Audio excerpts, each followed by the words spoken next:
On this episode of the Naturist Living Show, body painting.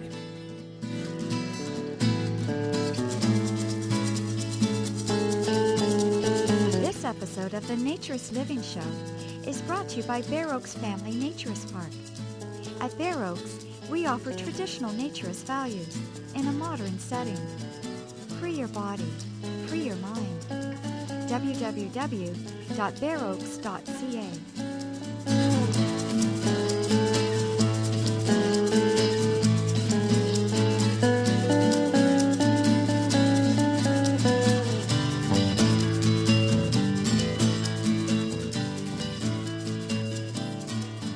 Welcome, dear listener, to episode 68 of the Naturist Living Show.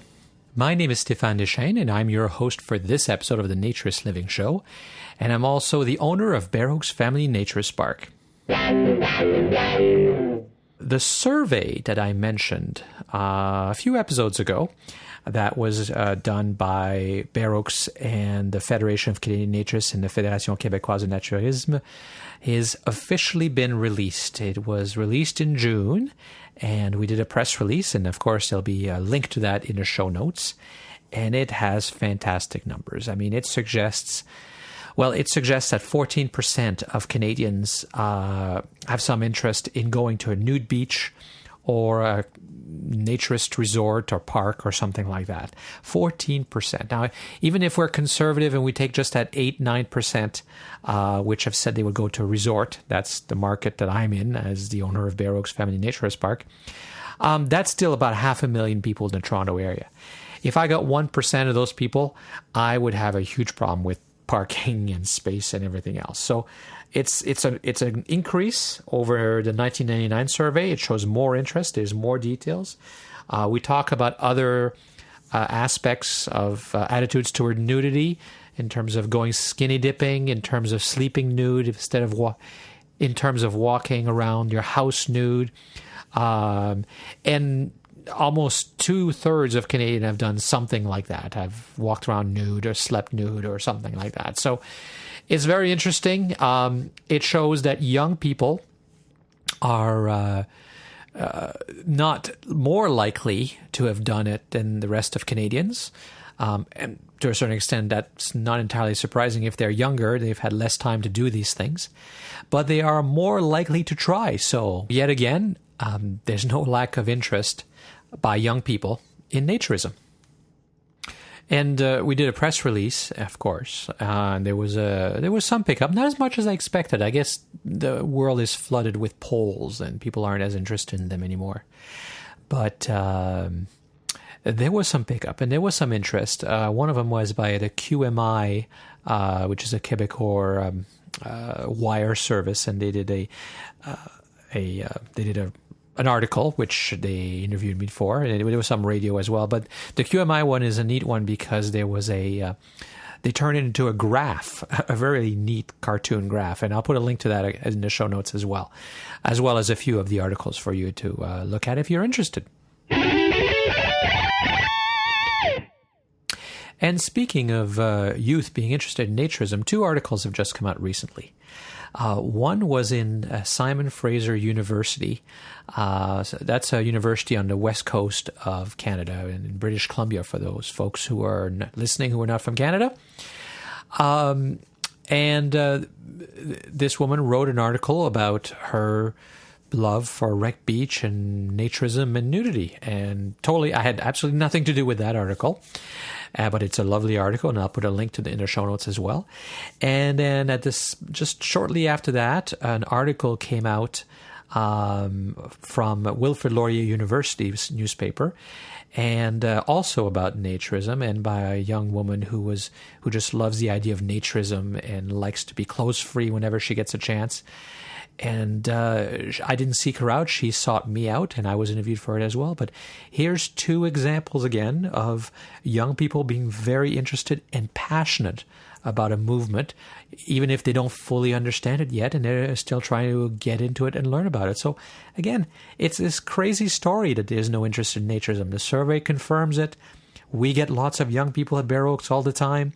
Are you tired of hearing me say this yet? Because that's all I keep seeing, because I'm so tired of still hearing people saying, oh, yeah, well, the aging and graying and sagging of naturism. Just happened in another interview that I did related to the survey. This myth has got to be broken. Enough already.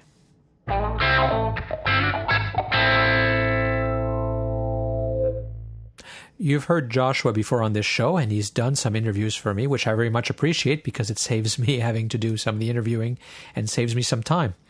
And for this show, he did an interview with Andy Golub, and who is a body painter artist. And, well, let's just get right into that. It's great to be back on the Naturist Living Show. I'm Joshua Williams, and my guest today is Andy Golub, an artist who uses a rather unique canvas, the nude human body. In addition, most of Andy's work is done in the public sphere, meaning that his painting takes place in front of a live audience. We'll talk a little bit about how he got into painting the nude body, as well as how he connected with the naturist world. All right, well, it's great to have you on today, and as a way to start, why don't you tell us a little bit about yourself and your background, both personal and as an artist? My name's Andy Golub. I'm a New York artist. I do, I sort of have a way of looking at art where anything can be art and art can be anywhere. And I do a lot of, I basically paint on anything from murals to canvases to cars to people. And I've sort of kind of made a little bit of a name for myself here in New York by doing a lot of live body painting in the streets of New York City, mostly in Times Square, but everywhere. Personal, I mean, I guess I'm a family man. I live just north of Manhattan with my wife and 2 kids. Great. And definitely we're going to get into a lot of conversation, rather, about how you use the body as a canvas, because I think that's of particular interest to us. So why don't we go there now? How did you end up using the body as a canvas, and what was that sort of process going from, a traditional canvas or traditional, if you could call it traditional art, to a body? Well, it's funny. I mean, I at some point I started. I mean, I can get into more details, but I mean, at some point I started painting on objects, and I was painting on really everything I can get my hands on. One of the ones that was really cool was I started painting on rocks, and when I painted on objects, I always saw it as a collaborative project, even though the object is not doing anything. But what I would do is I would look at the shape and the form of the rock, and then sort of interact with it. Where sometimes I would just allow those forms to guide my art, and then sometimes I would, I guess, allow my own ideas about what the art should look like to kind of be the thing that determined what the painting would be. And then after painting on many different objects, I decided I wanted to paint on people. And then when I started painting on people, I noticed that there was this whole other dynamic, and that's, of course, that the person is not just form, but that inside there's a soul, and that ended up becoming an even greater source of artistic inspiration. But besides that, it really was almost like this completely new experience that really was like no other, because we would, me and the model or models would sort of get to know each other in a very unusual way. I would call it a right brain way, is what I would say. Right. So I wouldn't characterize you as sort of a traditional body painter in the sense that, what you would find at a carnival or at a fair. Can you talk a little bit about how you approach body painting? I mean, it really is like you're doing art on the body, and of course there's a connection between you and the model, as you sasaid. But how is it different than maybe what somebody would normally think of as as body painting? Well, I mean, I do appreciate the question, and I think that my body painting really is very different than almost everything that's out there. And I think that in body painting, and I think that because of that, it's very often misinterpreted, or maybe people sort of, when they see it, they understand it, but they're not really sure how to categorize it. So then I end up getting categorized with other body painters. And what you're saying is true, that a lot of people, whether it's a baseball game or a football game, rather, where people are painted up, or, or a carnival. But I think that there's also like a whole genre of really talented body painters with a lot of skills that create very beautiful things. And my work is just as different from them as it is from the person at the carnival, because what they do, I mean, what I would say that one of the things that distinguishes what I do, as I was saying earlier, is that by interacting with the actual person, the art is not decided upon in any way, other than the fact that I'm actually going to paint on the person. It's not decided upon until the actual moment that I'm painting. Right. It relies on that person's energy. And I've had body paintings where I'll go through my bag and I'll pull out all of my colors and I'll take all the caps off and I'll have like 15 colors of paint. And then once I start painting the person, I only use like 2 colors. And what's really neat is that sometimes I'll meet a person and I'll feel like I'll say, boy, this person's a really cheerful, happy person. And if I just was to have a little conversation with them and walk away, I would totally 100% be under the impression that they were just this type of person. And then when I start painting them, immediately, somehow I'm getting some other signals, some other vibe that sort of tells me something different about that person.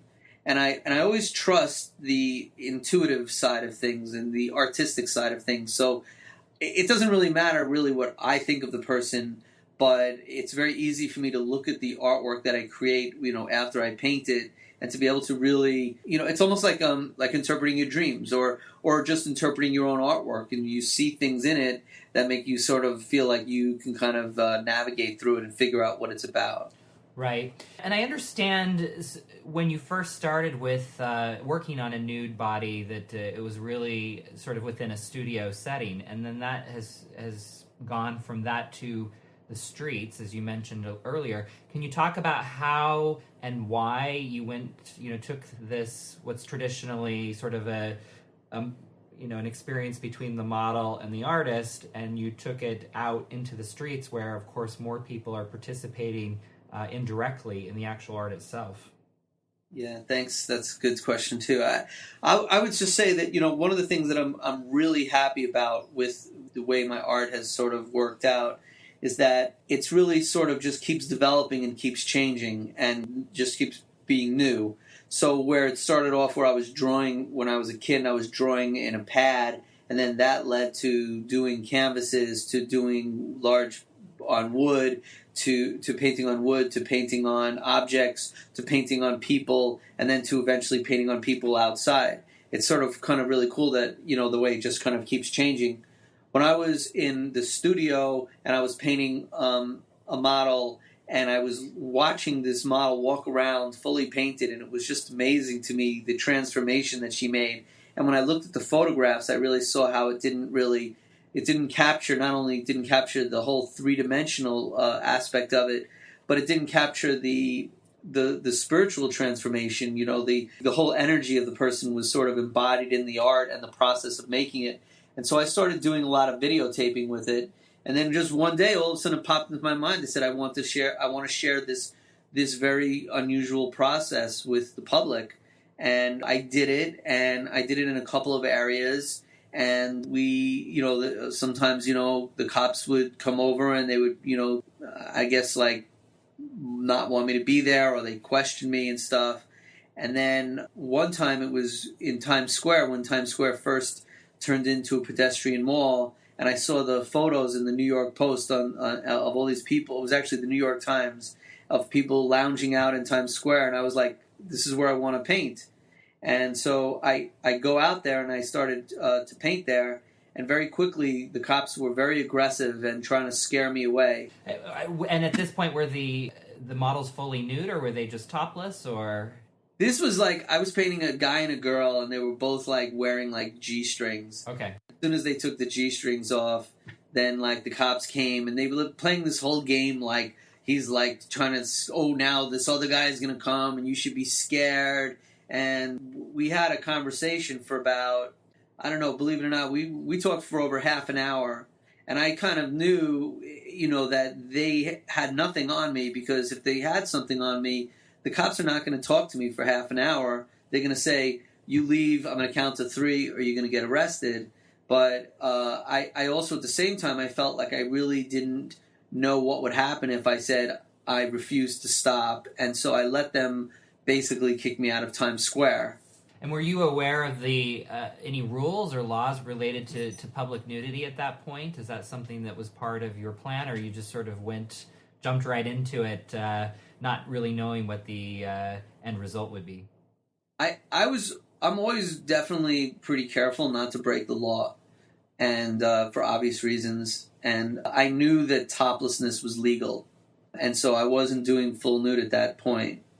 And after I got kicked out of Times Square, I went home and I put a phone call into Ron Kuby, who's a very well-known New York City civil rights attorney. And he returned my phone call. He explained the law very clearly, and he wrote a letter to the city on my behalf, basically saying in today's tough economic times it would be a shame to have to basically lose a lot of money from a lawsuit for a false arrest. He also said in the letter that full nudity is legal, even though I wasn't doing full nudity in this case. So I felt like in the back of my mind I always knew that full nudity was something that was also an option, and at that point I really hadn't considered it. So now, is full nudity an option because it's connected to art? Or can you define that? It's not that you can walk around New York City fully nude, is it? Or does it have to be related to an art? I mean, the quick way of saying it is that if it's an art project, full nudity is legal in public. Mm-hmm. The longer version is that if it's part of a display or a exhibition, then, that's the official language. Okay. We'll go back to that a little later because I know that that's happened over time. But take us, so once you found out that it was okay to do that, what was the next step? Did you start doing more, and did you keep getting pushback from the police, or, walk us through how that happened afterwards? Well, it was funny. I mean, it was like I made it clear to the police when I was being kicked out that I was going to come back. And when Ron Kuby wrote a letter to the city, he informed them that I was going to be coming back. And it sort of like made Times Square like a little bit of a home for me. It was sort of like almost by them telling me I can't be there made me want to be there more. And I wasn't doing full nudity for a while. I mean, I can't really say. It's probably a year or two before I started doing full nude.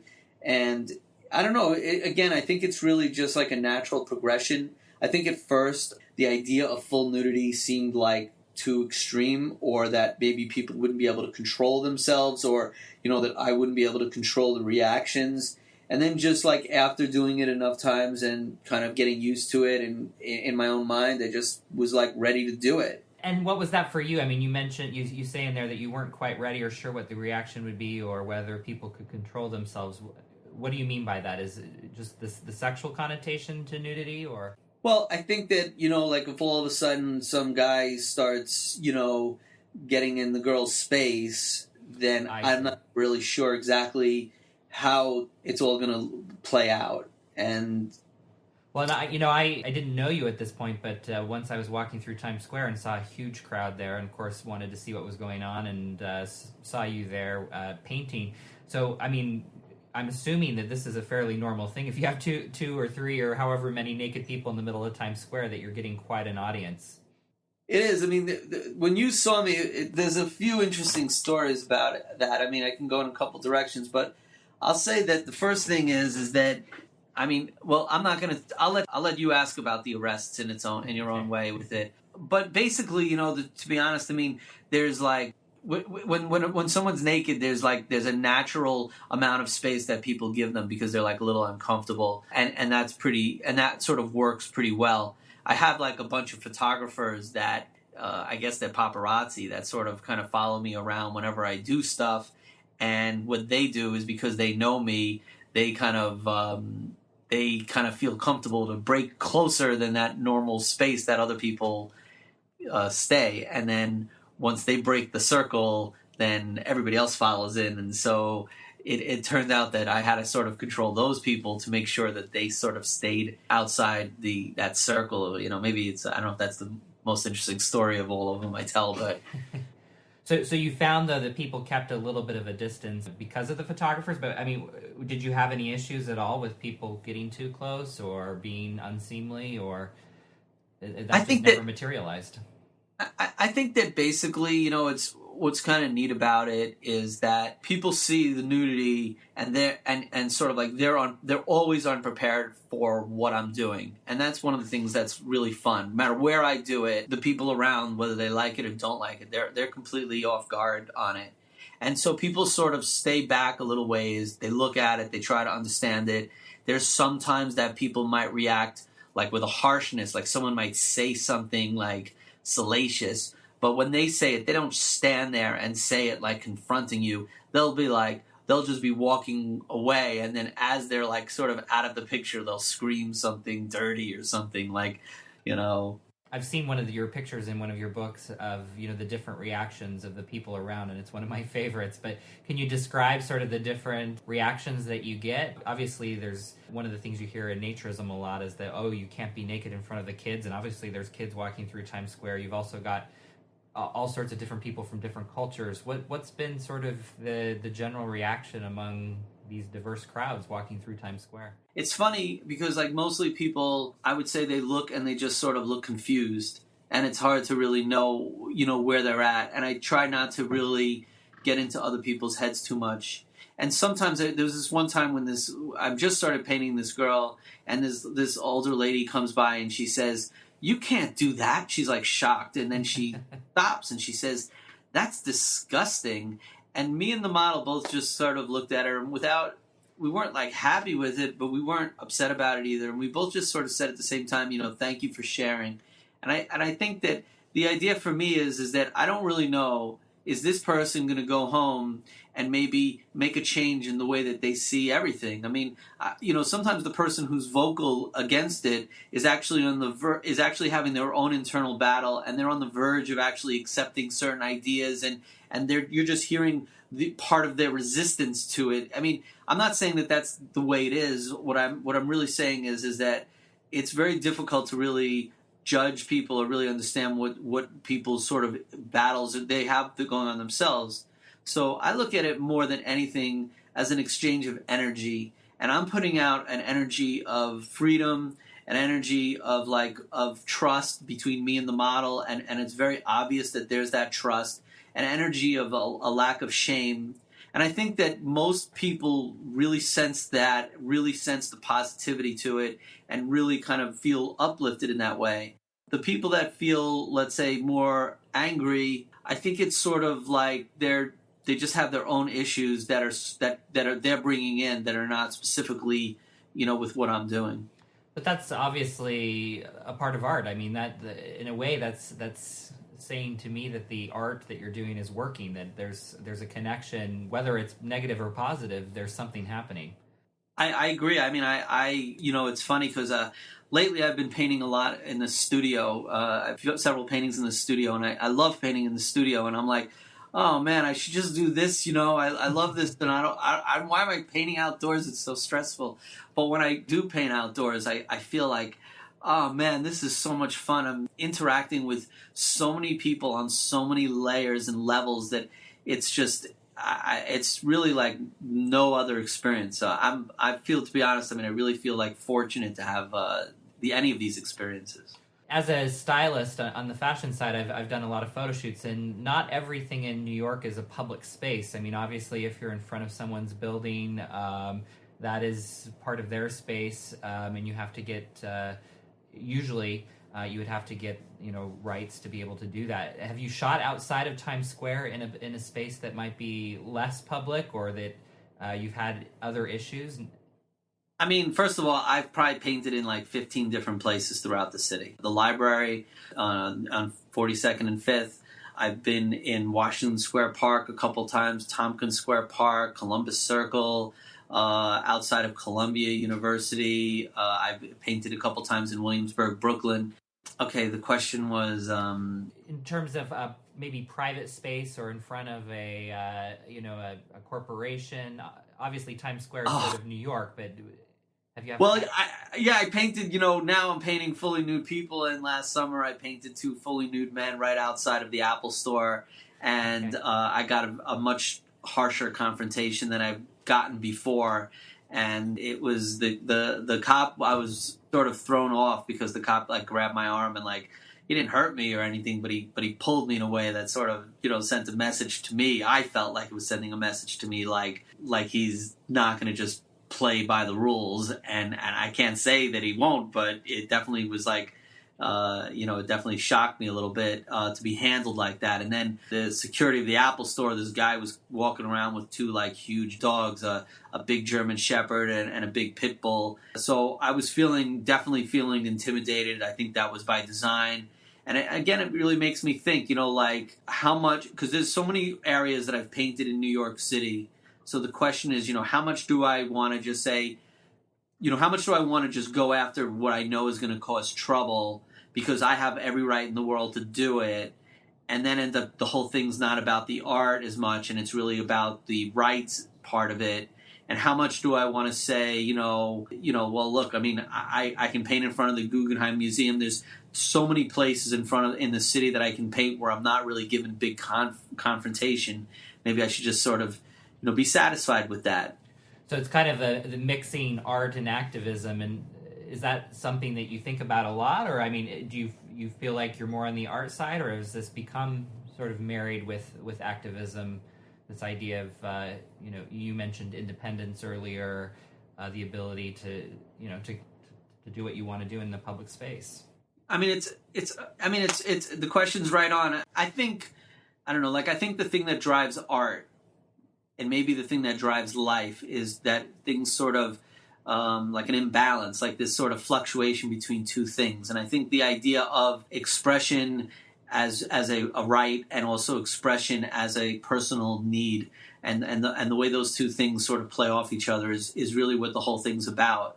And I think that it's very easy to look at it and say, hey man, you're able to paint in these places that are really public and everybody sees it, and why do you have to just kind of make it about the fight? And I think there's a reasonable point, but I think as I was just talking to you, the other part of it is that by standing up to what are the forces, what are the forces that really will go to almost any means to stop me from painting? Like it's these corporate forces of Apple. Like what is that shapes the mentality of the public? And if I actually did it in front of the Apple store, not just did it, but like painted for a long time, I think that not only does that really impact people in a different way because they expect it in Times Square, but I think knowing the boundaries that I'm breaking really creates a level of freedom in me that makes my art sort of expand and do things artistically that I may not even have ever thought of. I mean, art is all about breaking new ground and breaking boundaries. So it's hard to really see why you should just accept the terms that other people have of what kind of... You might as well just let people tell you what you're supposed to paint, even though it seems very far. It's sort of the whole idea of art is freedom. Right. So now you're not the only one engaged, obviously, in the art. You have a model on the other side. So how did you go about sort of at the beginning and even now in finding women and men who'd be willing to not pose just in the studio, but pose out in Times Square in front of everyone? Well, I guess you'd be surprised. A lot of people really want to get, to be a part of the art, and I think that it's a liberating experience for a lot of people. I think the model experience is very different from the artist experience. I mean, I'm always looking at the model as everybody's surrounding me, and the model's always looking at everybody looking at her or him. But I mean, it's sort of like in some ways they have, I find...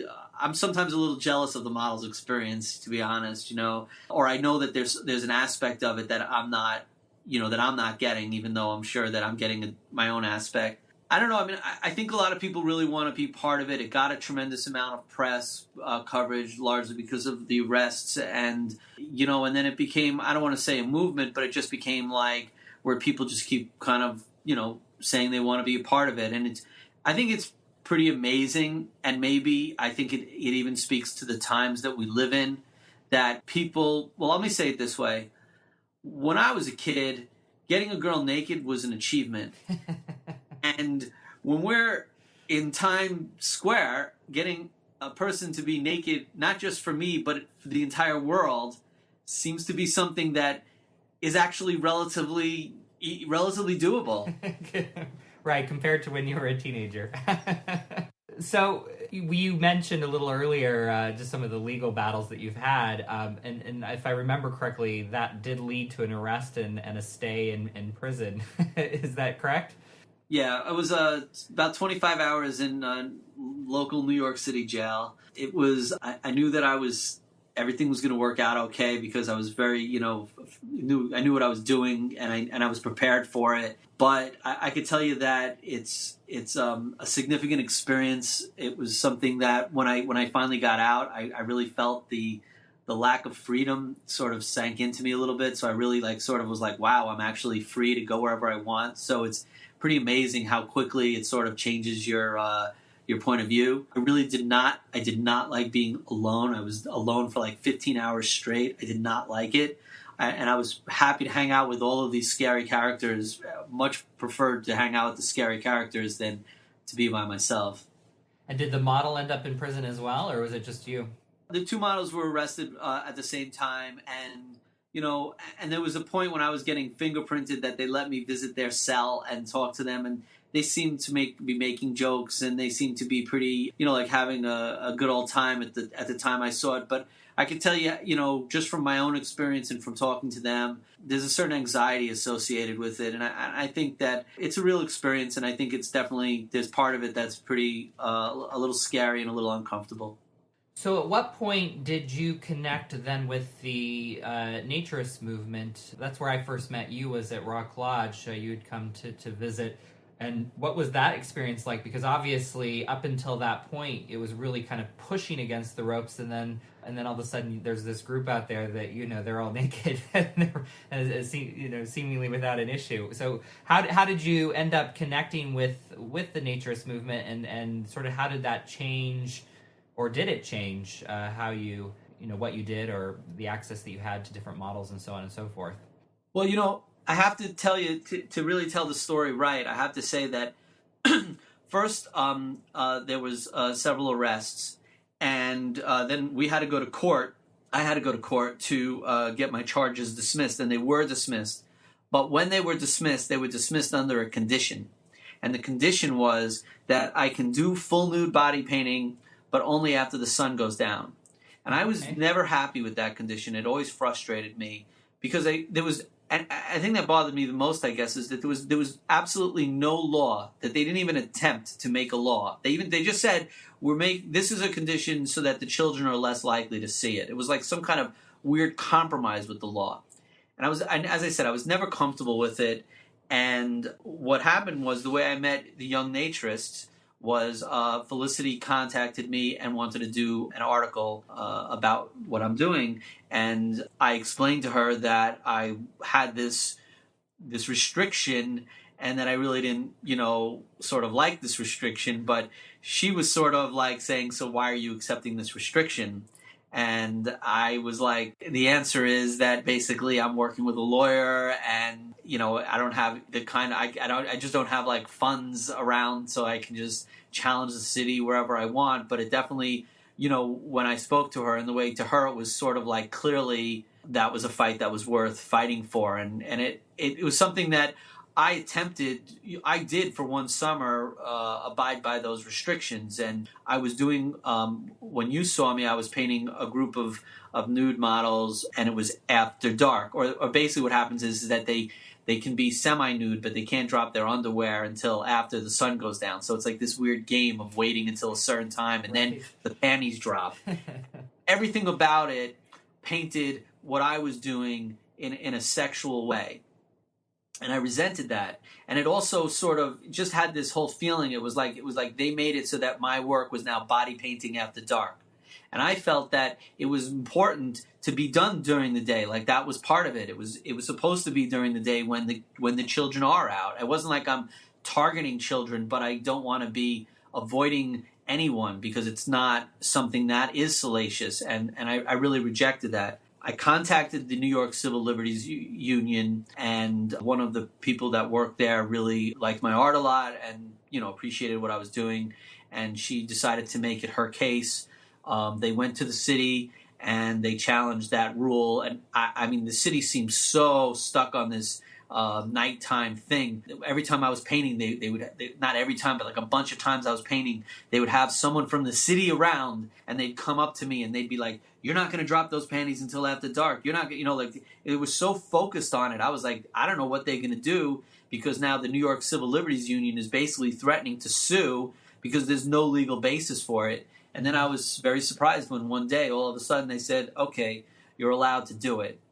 And the conditions that I was allowed to do it, which again, you don't need conditions to do something that's completely legal, but the conditions that they gave, and I accepted those conditions, were that I tell them of the time and place that I do it, that when people take their panties off or their bottoms off, that I put paint on that area right away and that I don't wait a long time. And the third one is that I don't paint directly in front of the Toys R Us store in Times Square, which is sort of ironic because the Toys R Us store in Times Square is one spot in a giant city, but one particular cop who I think was probably a big part of this whole thing going down and the arrests and everything, he saw me in front of Times Square and then he got mad, and I think that's probably where a lot of the trouble started. So he was like, all right, you can do it, but you can't do it in Times Square. Like somehow he's saving face. But of course I can do it in front of the M&M store. I mean, it's like the same people that are in front of one place. Right. And of course this is all under the guise of saving the children. And the children, of course, don't have an issue with it for the most part, unless their parents do. I think that, and it's funny because, I look at videos and I look at photos, and there's definitely times where I will see the full range of reactions, and and I will see sometimes children shocked, and and sometimes I'll see a kid and the kid seems like just cool with it, and they're just looking at it, and I'm like, see, the kids are cool with it, it's no problem. And then I'll see a photo or a video of a kid and he's like shocked, and then I'm like, oh well, I guess that's not true for everyone. But I guess really more than anything, I have faith that the idea of the body or the being exposed to the human body is not harmful, psychologically harmful. And I'm willing to sort of take that burden on myself, moral burden on myself, to do what I do. I mean, the reality is it's legal. And when people come to me and they say they think it's wrong, I say, I respect your opinion. I disagree. I don't think it's wrong.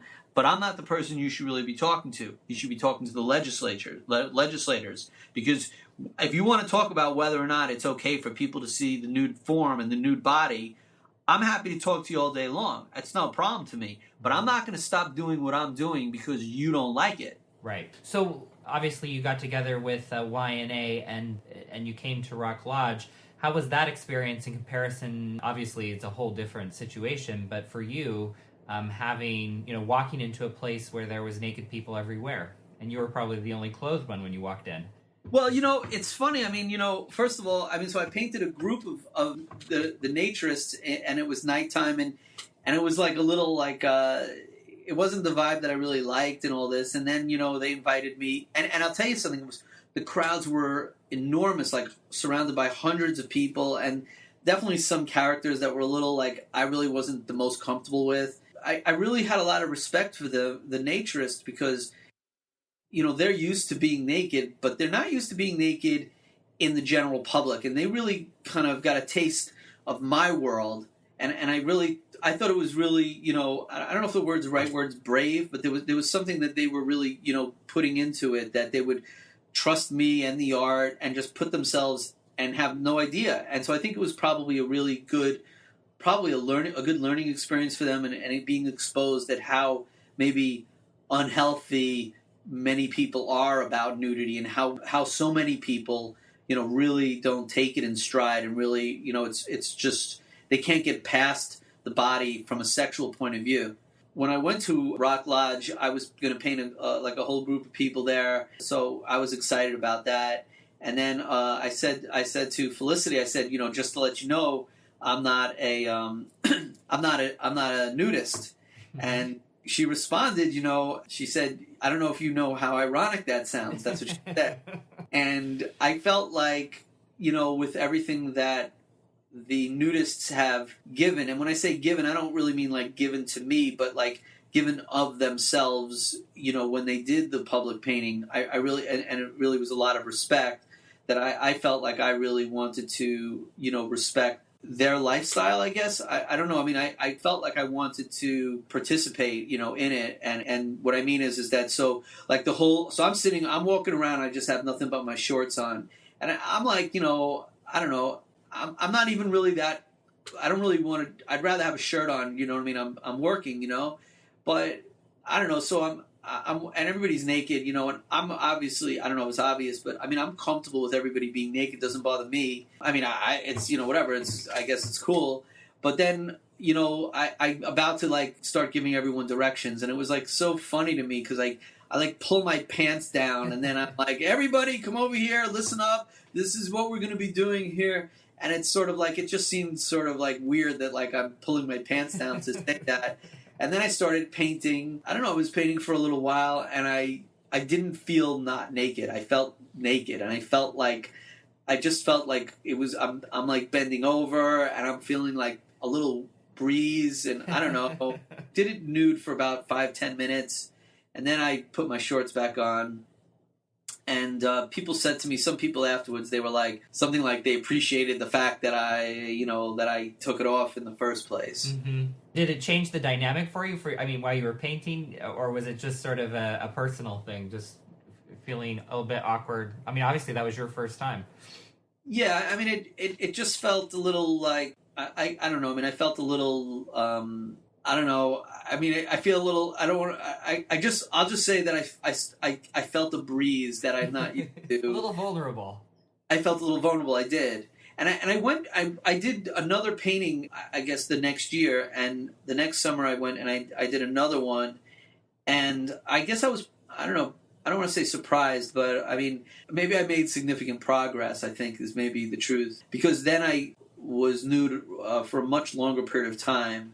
And then there was a certain point when I put my shorts on, and then I actually felt more comfortable being nude than with the shorts on. I felt like, I don't know, it was like sort of, I don't know, that's how I felt. So then I took them right off, and I don't know, I think that I have some, not severe, I don't think severe, but I have my own body issues, and I guess maybe that's, maybe everyone or most everyone or many people. And so I think it's been very healthy for me to be a part of that side of it. I have to tell you, as I said, like my art always sort of keeps developing, and so I don't really like to predict where it's going to go next because, I like letting it sort of make its own choices. But I can tell you the thought of actually getting painted in public is something that it's a little hard for me to imagine. And the fact that it's hard for me to imagine makes me feel like, well, that's what I should be doing. But I do think it's a little weird to be, I don't know, it seems really weird to be out in public painting yourself. Like, that seems weird. And so, I mean, I don't know. I'm not sure. I don't want to make any predictions where it's going to go, but the thought of being nude in public, I have kids, and I think that would be a thing for them because they were not raised nudist, and we didn't raise them with, I think we raised them pretty open and not with a lot of shame, but their community, the community that we're a part of, and I just think it's sort of like, it just seems like it's a whole process, and I think maybe that's what's good about it, is because it is a process.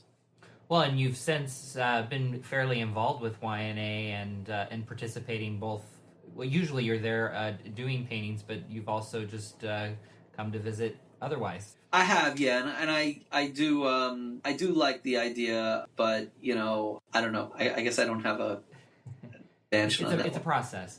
Well, the one thing I wanted to go back to a little bit, you mentioned the naturists or the nudist models coming in and modeling for you in New York, which, of course, is a very different experience as you described.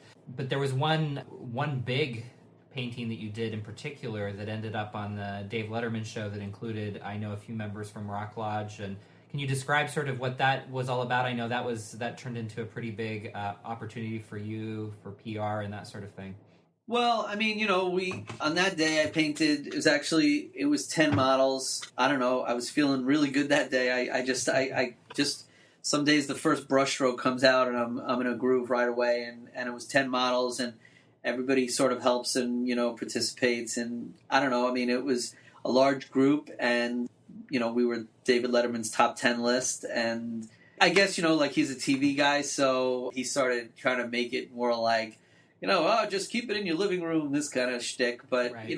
I think it would have been maybe nicer for maybe some of the mainstream media to look at this thing and actually, just be more appreciative of what we're doing, and not just sort of take it for the quick joke and just look at it for that quick joke. I don't resent it, but I think that it's a little... I mean, I'm fine, and I appreciate the attention for sure. But I also think that one of the struggles that I've had is that because people look at it in such a short attention span way, that they just sort of have no choice. The media is not presenting things in a sophisticated way, so it's just they just sex. It's right there. Right. Right. Keep it in your living room, that kind of thing. It's scintillating. It makes good morning news, right? True. It's true. So talk to us a little bit about what's next. Do you have plans to continue forward in New York and even beyond, or what's the next steps?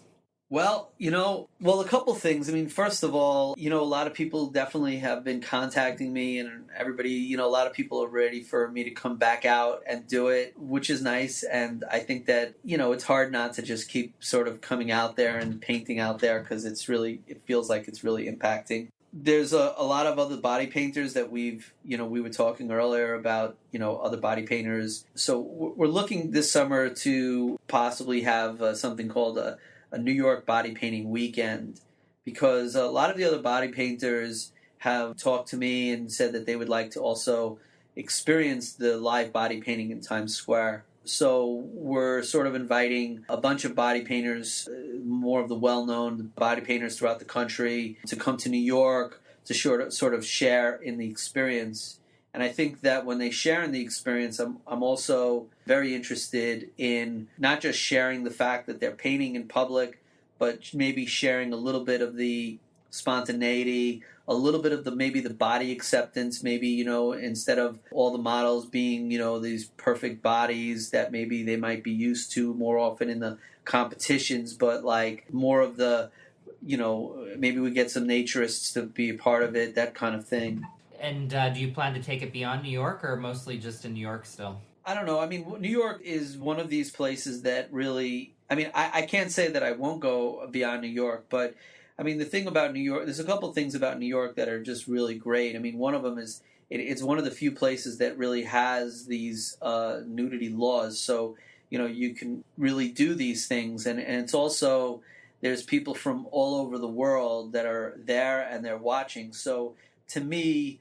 I think of myself as more than anything as a street artist and as a public artist, and there's really, I don't know, the streets of New York seem to be pretty much as public as you can get. Interesting. Before I forget, there's one question I'm always fascinated in, coming from a fashion background. But in terms of the models, once they're painted, have you noticed that they feel clothed when they're painted? Is there a different sense when they're painted versus when they're unpainted, fully nude, as it were? I'm just curious if you've noticed that. I would say the large majority of models, they feel very clothed once they have the paint on them, or once they're, like, for the girls, like once their boobs are covered, then all of a sudden they're very comfortable.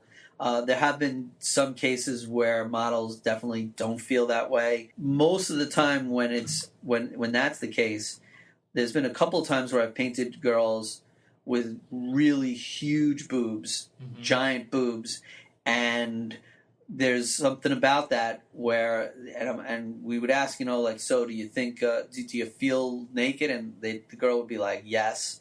And there's something about the giant boobs that sparks a certain thing inside of some men that is just, I don't know, it's like a little bit of just a very powerful hormonal charge is created that is just different than with girls with just average or even a little large boobs, but those giant boobs just seem to like create like almost an aggression in a sense. I'm not sure about it, but it's interesting. That would be a whole other conversation. So if people can I just throw in one thing? I just would like to throw in that one of the aspects of the painting, and I think you sort of covered it, of course, but is the whole idea of interacting with people, and in a sense that like if someone gives me, let's say, paint this person and this person is 20, or paint this person and this person is 60, from my point of view, the process is the same, even though the art is different and the person I'm painting is different and the experience is different. For me, it's the same because I'm just sort of feeding off of whatever's in front of me. I don't really care what's in front of me. I'm sort of working with whatever it is and finding some kind of truth or connection there. And so one of the projects that I've worked on, painting this one woman, her name is Fredi, and she contacted me first when she had breast cancer, didn't just get diagnosed with breast cancer, but had like stage 4 breast cancer and wanted to get painted, and it was a very intense experience. And I painted her 3 times, and the third time I painted her was we were going to paint in front of the Museum of Modern Art, and then she told me she's about to go through some treatments, and we were going to paint in front of the Museum of Modern Art, and we ended up she was too sick to go outside, and I ended up painting her in her hospital room in what was really pretty close to one of her final days. So getting painted was like sort of this, it was like this significant experience for her. And I think that for me, the thing that's really unusual is that while that painting is so different than some of the other paintings, especially because some of the paintings I've done have been on very beautiful young girls, but to me, it's really all the same. And I think that if you can find a way to see that connection between those two things, then there's something I think universal about the human experience. And you turned that particular piece into a video as well, correct? Yeah, and I went through hours of footage, and I got it down to 8 minutes and refused to make it any shorter than that.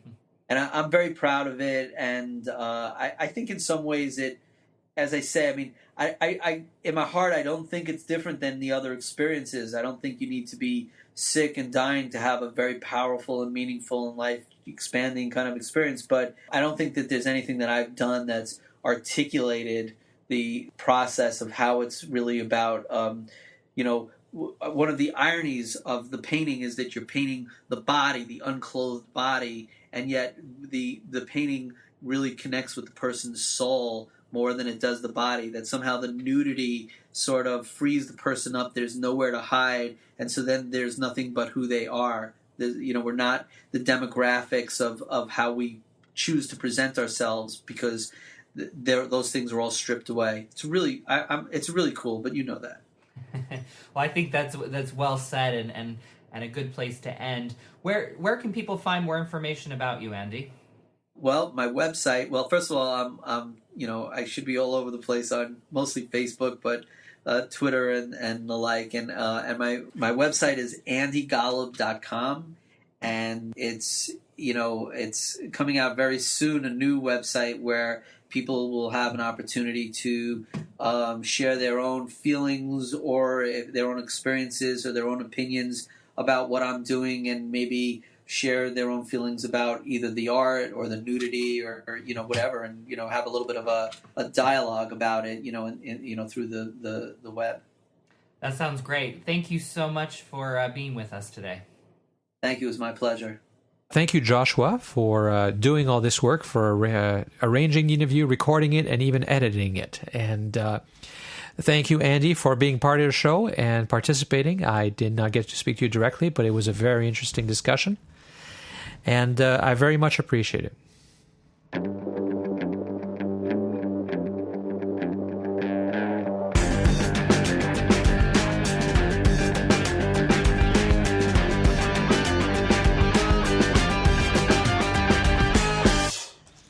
And that will be all for this episode of the Naturist Living Show. Thank you, as always, for listening. Again, my name is Stéphane Deschênes. I'm the host for this podcast. The host, but with a lot of help from Joshua, as you heard this time. And I'm also the owner of Bear Oaks Family Naturist Park. Again, keep sending your comments and suggestions. Let's try to get more of those audio comments like we did in the last show. You can call in. Country code 1, area code 905-473-6060. That gets you on the main line for Bear Oaks Family Naturist Park. And then just dial extension 333 and the computer will take you to the box where you can leave your comment. And you can re-record and you can erase and you can restart as many times as you want. You can do it through Skype as well. Skype at Bear Oaks, Bareoaks, one word. And again, that puts you in the phone line and you just dial extension 333 in the phone system. You can also send me emails. The show's email address is naturistliving, one word, at Bear Oaks, one word, B-A-R-E, of course, .ca. And you can find links to all of the things that were referenced in the show, the survey, and all that at the show's website, which is at naturistliving, one word, Bear Oaks, again, B-A-R-E, we are Bear, BearOaks.ca, because we're in Canada.